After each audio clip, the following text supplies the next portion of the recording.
Je suis tellement dégoûté, les gars. Tellement dégoûté. Suivre la deuxième mi-temps sur Bein Sport. Non, les gars, il fallait le cardio.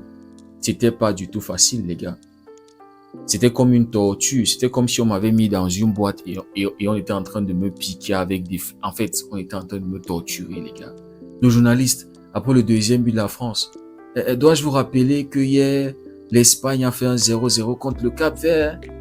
Dois-je vous rappeler que l'Espagne n'a pas pu marquer un but? Et celui qui l'accompagnait, ouais, vas-y, tu peux nous rappeler, vas-y. Ouais, l'Espagne n'a pas pu marquer un but. C'était quoi cette deuxième mi-temps du Sénégal, les gars? Et c'était quoi ce manque de respect des Sénégalais? Non, c'était un manque de respect. De nous sortir une grosse première mi-temps et deuxième mi-temps complètement lâché.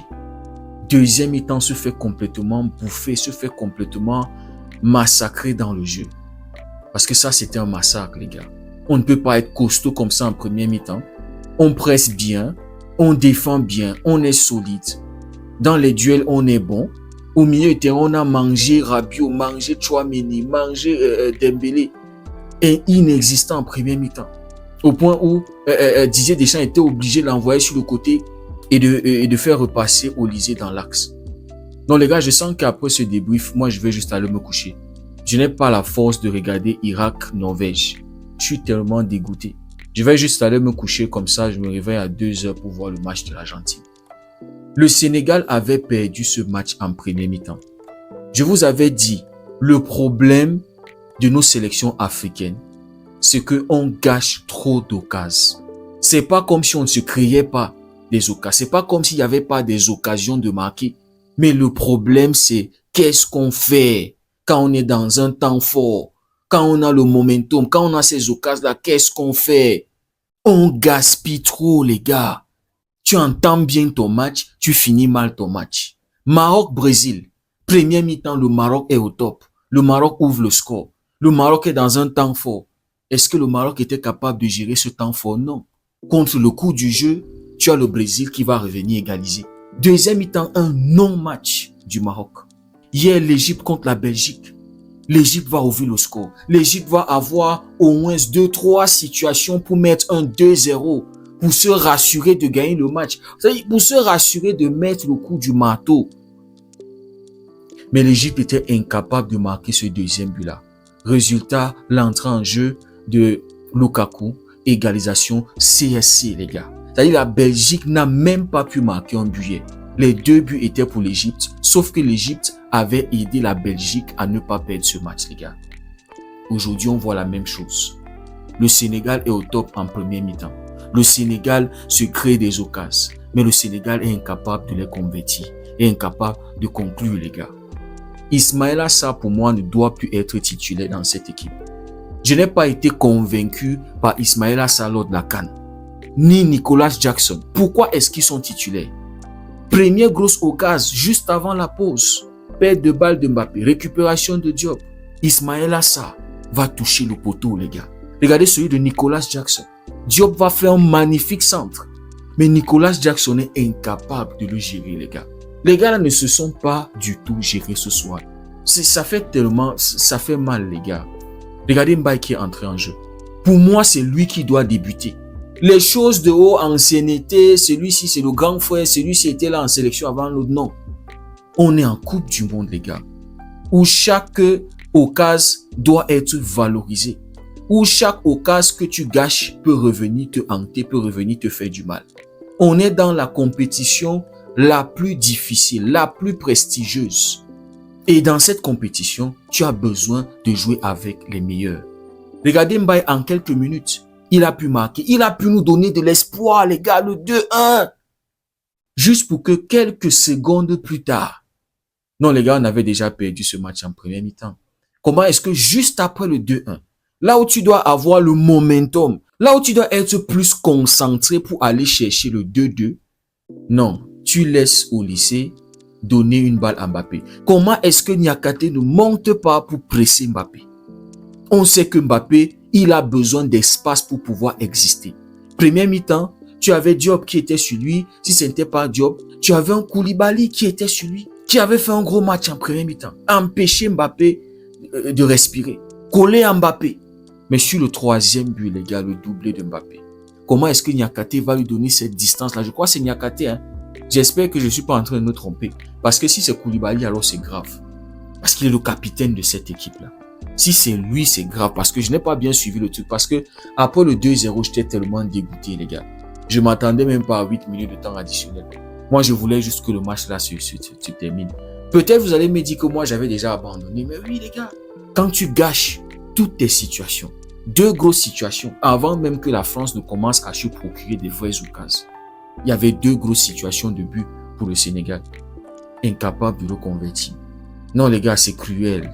Ça fait vraiment mal. Le Sénégal fait partie des nations sur qui les espoirs de l'Afrique se reposent. Le Sénégal, le Maroc, l'Égypte, la Côte d'Ivoire. Tu vois le Sénégal se manger 3 buts en deuxième mi-temps contre une France. Laisser la France revenir mentalement dans le match. Tu avais réussi en première mi-temps de déjouer tout leur plan. Les empêcher d'avoir la balle. Mais deuxième mi-temps, un relâchement total. Vous ne vous gérez pas. Depuis quand est-ce que le coq, qui est un animal domestique, va rentrer dans la forêt et dompter le lion? Non, c'est décevant, c'est tellement décevant, les gars. Au pire des cas, ça devait être un match nul, les gars. Je ne m'attendais pas à une défaite. Et c'est mérité. Parce qu'il y a eu beaucoup de déchets en deuxième mi-temps. Déficit technique, des contrôles ratés, des passes ratées. C'est comme si les gars étaient cuits en deuxième mi-temps. Vous débutez bien vos matchs, mais vous les terminez mal. Et le foot, c'est aussi ça. C'est savoir garder un même rythme. Si tu as décidé de commencer là-bas en haut, il faut aussi être capable de terminer là-bas en haut.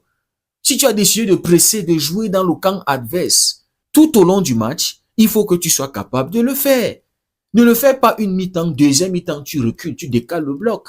Et tu es même incapable de bien défendre. Regarde la passe de Michael Olise. Comment est-ce qu'ils vont laisser Mbappé passer comme ça là dans le dos de la défense? C'est quoi ce laxisme-là, les gars? Le premier ballon que Barcola touche, il le met au fond, les gars. Il le met au fond. Où était le milieu de terrain? Comment est-ce que Rabiot a pu prendre cette balle-là et se balader, c'est-à-dire seul? C'est comme s'il n'y avait aucun milieu de terrain côté sénégalais. Tu avais un Rabiot qui était tout seul au milieu de terrain. Il avait tout le temps de faire sa passe sans que personne ne le gêne. C'est-à-dire la trajectoire était claire. Tu as un Barcola aussi qui était en train de faire l'appel. Magnifique, personne sur lui. Alors que la défense sénégalaise était en train de faire un top match. Koulibaly était en train de faire un top match. Crépin Diatta était en train de faire un top match. Diop était en train de faire un top match. Le milieu de terrain était en train de se gérer. Mais deuxième mi-temps, on les a pas du tout reconnus. Deuxième mi-temps, ils sont passés de lion à chat. Tu rentres dans la compétition déjà avec le mental touché très fort. Et les amis, c'est la continuité des 2 matchs de préparation du Sénégal. Le Sénégal n'avait pas du tout rassuré lors des matchs de préparation. Défaite contre les États-Unis, souffert 0, je crois que c'est 0-0 contre l'Arabie Saoudite.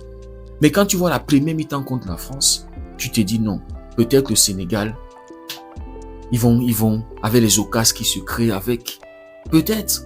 Mais non, les gars, juste pour s'écrouler, je ne sais pas si c'est la chaleur des États-Unis, mais je ne pense pas que c'est ça, les gars. Le problème, c'est que quand tu blagues trop avec ta proie, il finit par s'échapper. Un prédateur qui va blesser une proie, au lieu de l'égorger, au lieu de le tuer, lui, il blague avec, jusqu'à ce qu'il se distrait un peu et la proie s'échappe. Tu as les occasions, tu ne les concrétises pas. Quand tu fais ça, tu énerves l'adversaire. C'est-à-dire, tu taquines l'adversaire, tu provoques l'adversaire. Et pour une sélection comme l'équipe de France, qui a tellement de joueurs de qualité, tous sont titulaires dans leur club. Mbappé, Olise, Doué, Ousmane Dembélé, Rabiot, Tchouaméni, tous sont titulaires actuellement dans leur club. Tu ne peux pas te permettre de gaspiller autant contre une équipe comme ça là. Je suis désolé. Tu n'as pas ce droit-là. Quand tu as 1-2 occasions, ça doit être concrétisé. Je vous disais, le problème de nos sélections africaines, c'est qu'on est incapable de tuer. C'est qu'on est incapable de mettre le deuxième coup, le coup qu'il faut. Le seul actuellement qui est capable de tenir un même rythme tout au long d'un match, c'est la Côte d'Ivoire. Et même cette Côte d'Ivoire doit encore travailler offensivement. Parce qu'il y a eu tellement de situations aussi gâchées par la Côte d'Ivoire. Donc les gars, si on continue comme ça là, non, au bout d'un moment, je pense que 16e de finale sera notre barème. 16e. Si on a trop fait, un ou deux iront en 8e. Parce que quand tu es en Coupe du Monde, tu dois être tueur, tu dois être méchant. Ça ne blague pas, ça ne rigole pas. On est en train de voir que les petits sont en train de lever la tête, sont en train de tenir tête aux grands. Donc les gars, je suis tellement déçu. Tellement déçu. Après une bonne première mi-temps, on ne s'attendait pas à cette deuxième mi-temps, franchement. Et ils doivent nous demander les excuses. Demander les excuses au peuple sénégalais et demander les excuses au peuple africain. Et ces excuses-là, on doit le voir dans les 2 prochains matchs. Ils doivent se rassurer de nous sortir des grosses performances dans les 2 prochains matchs. Et si possible même, gagner les 2 prochains matchs.